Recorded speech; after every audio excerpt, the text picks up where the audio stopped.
I mean, this whole issue of moving to the digital has created a bunch of vulnerabilities that are still being sorted through. I think that the way I would put it is, every business decision is a bet. There's a risk-reward equation. The risk of digital will not go to zero.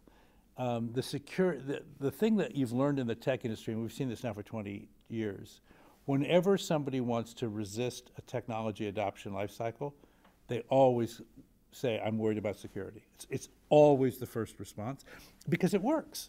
It works. It's kind of like putting up a go slow, do not pass go kind of sign. So it's a known response. It really isn't about security as much as it's about insecurity.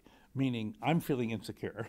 I'm going to use security as my first sort of pushback against a new initiative. If there's a genuine conversation about security risk, then I think people can make genuinely well-informed buying decisions or adoption decisions.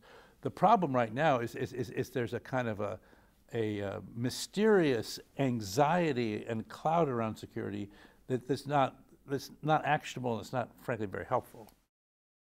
Compliance-oriented industries are historically always later adopting, which means there's more time. But the issue, there's a concept in statistics called alpha and beta risk, where as alpha risk increases, beta risk goes down, but as beta risk increases, alpha risk goes down. So you can say, look, I need to see security risk be at zero, but you have to ask yourself the opposite question, which is, if security risk is at zero, what risk went up? So the risks that go up when you say I'm not going to participate in these things are, the risk of my being able to give you an answer at an appropriate time, at an appropriate cost, with an appropriate lack of errors.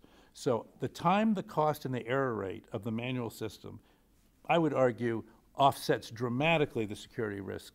By taking security risk to zero, I think you create three really impossible to support criteria at the other side. So then you say, well, so now I have to sort of rebalance. And if you look at these in rebalancing, there are ways to create highly secure digital environments.